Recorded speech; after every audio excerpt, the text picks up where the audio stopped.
Assalamualaikum warahmatullahi wabarakatuh. Nama saya Ajeng Ayu. Di sini saya akan menjelaskan latar belakang masalah bagian pembelajaran. Nah, jadi pembelajaran ini merupakan upaya sadar yang dilakukan oleh seorang guru untuk mengajarkan peserta didiknya dengan maksud agar tercapainya tujuan pembelajaran. Nah, biasanya kegiatan pembelajaran ini dilakukan di dalam ruang kelas, di mana pengajar menyampaikan materi kepada peserta didiknya, dan biasanya dibarengi dengan strategi pembelajaran yang lain, misalnya seperti tanya jawab, presentasi, dan masih banyak lagi. Nah, namun hal ini harus diubah karena munculnya pandemi COVID-19 yang membawa dampak besar bagi kehidupan masyarakat, khususnya di bidang pendidikan. Lalu selanjutnya adalah contoh kasus yang kami ambil, yaitu upaya antisipasi penyebaran virus yang dilakukan oleh Universitas Telkom dengan mengubah pembelajaran tatap muka menjadi online, meniadakan praktikum, dan menghimbau penghuni asrama atau non-asrama untuk kembali ke rumah masing-masing. Nah, peralihan metode pembelajaran ini kemudian mengharuskan pihak Universitas Telkom untuk memberi subsidi berupa kuota kepada seluruh mahasiswanya guna melancarkan kegiatan pembelajaran. Nah, dengan diberlakukannya perkuliahan secara online ini, mahasiswa dan juga dosen ini bergantung dengan adanya internet, karena komunikasi yang dilakukan ini sangat berhubungan dengan media internet. Nah, dalam perkuliahan, dosen memberikan materi kepada mahasiswa berupa file ataupun video, dan juga melalui tatap muka menggunakan aplikasi seperti Google Meet ataupun Zoom, dan bisa juga dilakukan melalui grup chat untuk berdiskusi tentang materi tersebut. Nah, kemudian ada kendala yang dialami saat perkuliahan online ini berlangsung. Kendala yang dialaminya itu kan mungkin karena jaringan ini kan tidak merata, sehingga mahasiswa yang tinggal di daerah ini mengalami kesulitan untuk mengakses kuliah online ini. Dan juga ada beberapa mata kuliah yang tidak bisa dilakukan secara online, sehingga dosen mengalami kesulitan untuk menyampaikan materi, dan juga mahasiswa ini sulit untuk menerima materi tersebut. Berdasarkan latar belakang yang sudah dipaparkan tadi, maka kami mengambil rumusan masalah bagaimana kebijakan Telkom University dalam menghadapi krisis COVID-19, dan adapun tujuan dari penelitian ini adalah untuk mengetahui kebijakan Telkom University dalam menghadapi krisis COVID-19. Selanjutnya akan disampaikan oleh teman saya. Nasution. Di sini saya akan melanjutkan presentasi dari teman saya yang sebelumnya. Adapun saya di sini menjelaskan metode penelitian. Yang pertama adalah jenis penelitian dari penelitian kami itu adalah menggunakan metode kualitatif dengan pendekatan deskriptif.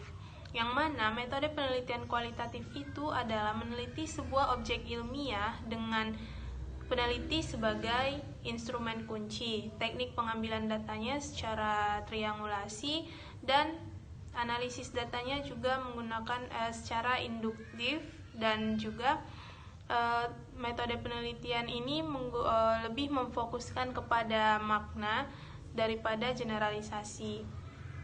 Dengan demikian, menggunakan metode deskriptif dalam penelitian ini akan membantu untuk menggambarkan secara menyeluruh tentang studi kasus kebijakan Universitas Telkom dalam menghadapi krisis COVID-19.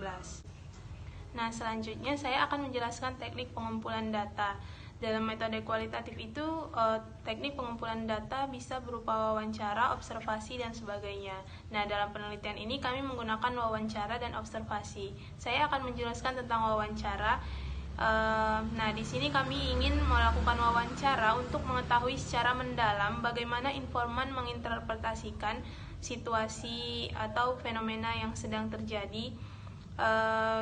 Namun karena adanya social distancing dan work from home, kami melakukan wawancara ini melalui online dengan cara menyebar kuesioner melalui WhatsApp, Line, Instagram, dan aplikasi lainnya. Sekian dari saya dan akan dilanjutkan oleh teman saya berikutnya. Nama saya Nabila Irsyaf, saya akan melanjutkan presentasi selanjutnya.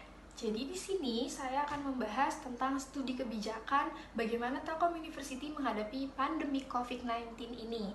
Nah, kebetulan di sini kami melakukan observasi, tapi observasi yang kami lakukan adalah secara online, di mana kita nggak bisa langsung terjun ke lapangan. Walaupun seharusnya observasi dilakukan secara langsung, tapi kita bisa mengakali dengan cara online, yaitu kami melihat atau memantau dari artikel ataupun berita yang ada ataupun media sosial. Dan Telkom University ini selalu mengupdate berita terbaru tentang COVID-19 melalui media sosialnya. Dan di sini juga mahasiswa bisa langsung melihat bagaimana perkembangannya atau apa aja kebijakan yang baru dikeluarkan oleh Telkom University. Sangat membantu menurut kami karena dalam pembelajaran online ini banyak banget kendala, tapi Telkom selalu up to date. Dan untuk informan yang kami pilih di sini ya sudah pasti mahasiswa aktif Telkom University.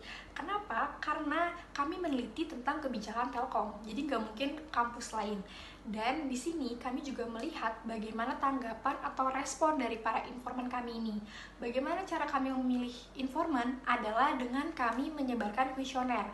Ibaratnya kuesioner ini adalah isi wawancara online kami. Karena kami nggak bisa wawancara secara langsung, jadi kami sengaja memberikan kuesioner dan kami sebarkan secara merata supaya tidak hanya dari Fakultas Komunikasi Bisnis aja, tapi semuanya bisa mengisi dan kami bisa tahu apa tanggapan dari mereka tentang kebijakan study from home ini. Dan beragam tanggapan ini akan kami simpulkan, kami rangkum, kami masukkan ke dalam penelitian kami untuk mungkin bisa diteliti dan menjadi acuan ke depannya.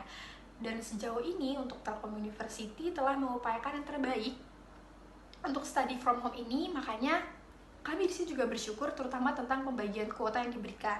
Untuk itu, itulah bagaimana cara kami melakukan observasi, bagaimana cara kami memberikan informan juga atau memilih informan dari mahasiswa aktif Telkom University. Perkenalkan, nama saya Desi Natalia. Kali ini saya akan melanjutkan presentasi yang telah dilakukan oleh teman-teman saya. Pada bagian ini saya akan menjelaskan tentang apa yang telah dilakukan Telkom University dalam upaya pencegahan penyebaran COVID-19 di lingkungan kampus menurut yang sesuai dengan 5 stages of crisis. Tahap yang pertama ada detection. Pada tahap detection ini Telkom University memberlakukan penyebaran informasi berupa infografis melalui akun-akun ofisial yang ada di lingkungan kampus seperti akun ofisial himpunan mahasiswa ataupun akun ofisial BEM fakultas. Pada tahap yang kedua ada crisis prevention, yaitu dikeluarkannya surat keterangan rektor 4 yang berlaku mulai tanggal 6 sampai 28 Maret tentang perubahan kegiatan belajar mengajar dari offline menjadi online.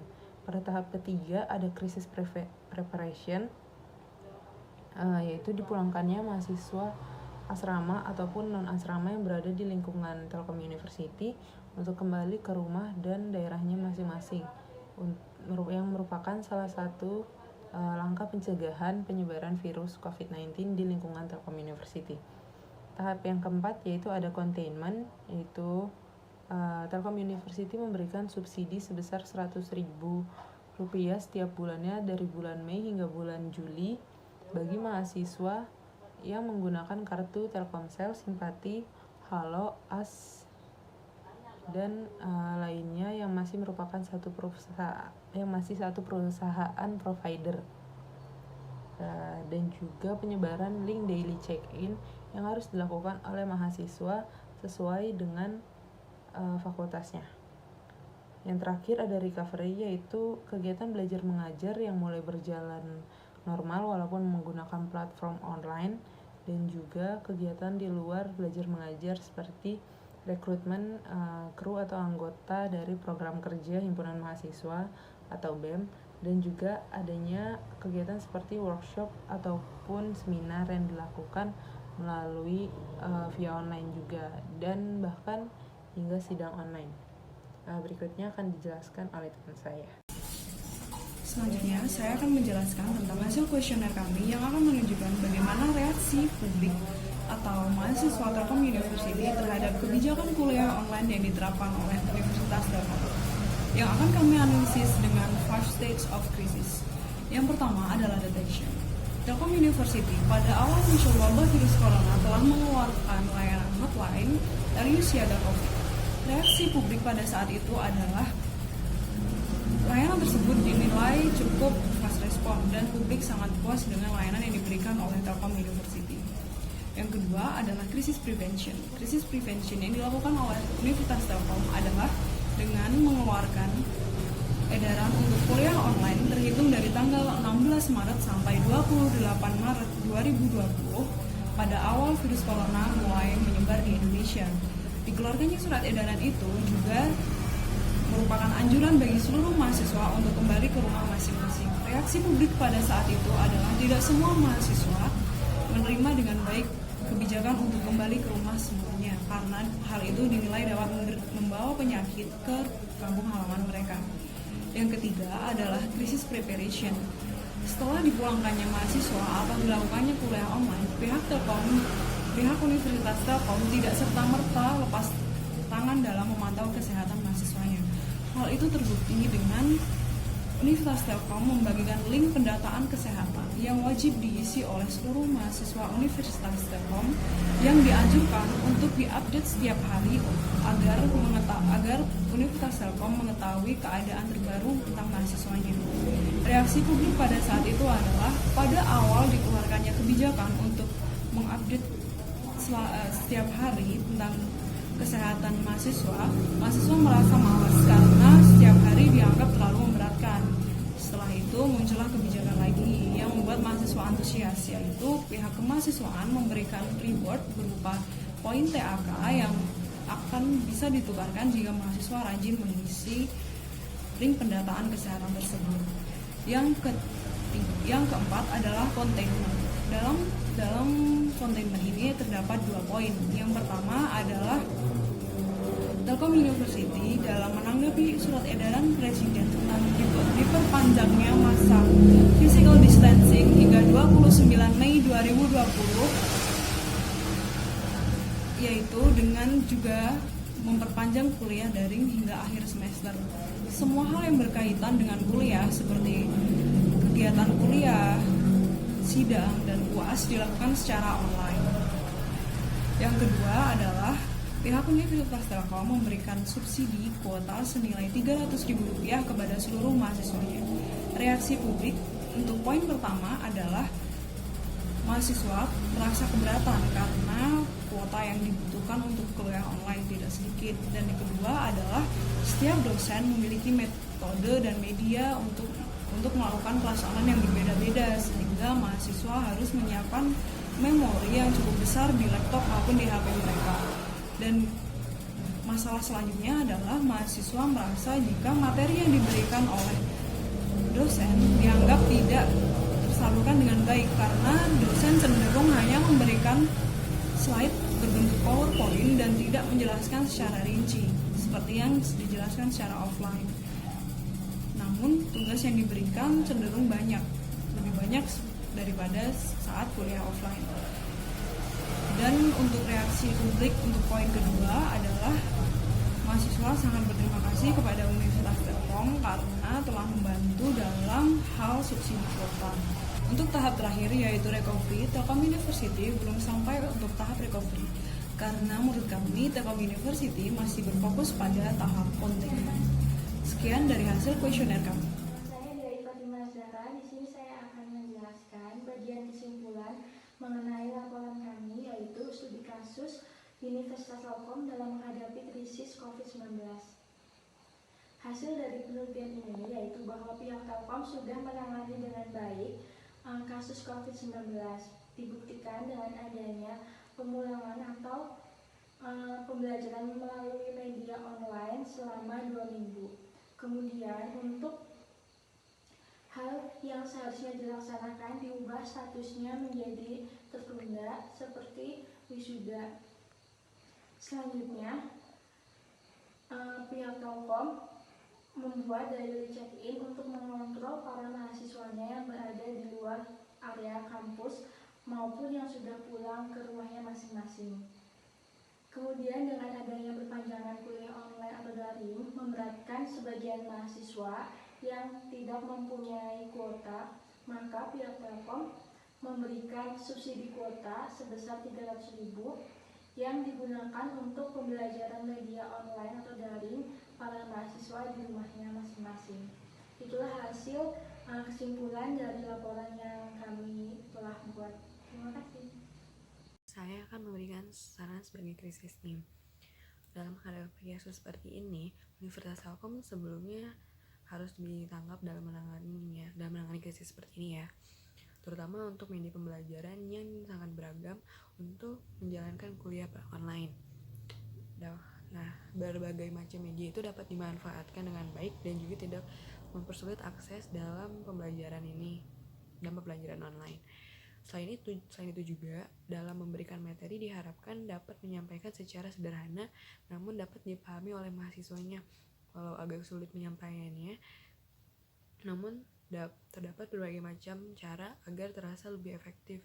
Tidak hanya memberikan tugas-tugas saja, namun juga ada pemberian materi. Pemberian materi ini sangat beragam, bisa melalui video atau video conference yang diakses mahasiswanya itu gampang.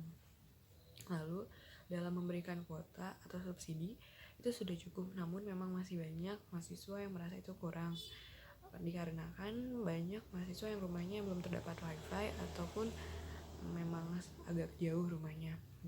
Jadi mungkin akan memerlukan sedikit banyak subsidi dikarenakan banyaknya mata kuliah yang mereka jalankan. Namun sejauh ini Universitas Telkom dalam menangani kasus ini sudah terbilang cukup sigap dan tanggap. Hal ini harus tetap dipertahankan dan dikembangkan lagi ke depannya, terutama untuk pengaduan mahasiswa, karena jika mahasiswa mengalami kesulitan dalam mengakses sesuatu yang berhubungan dengan Telkom University atau apapun itu, agar lebih gampang mengadunya. Sekian, terima kasih.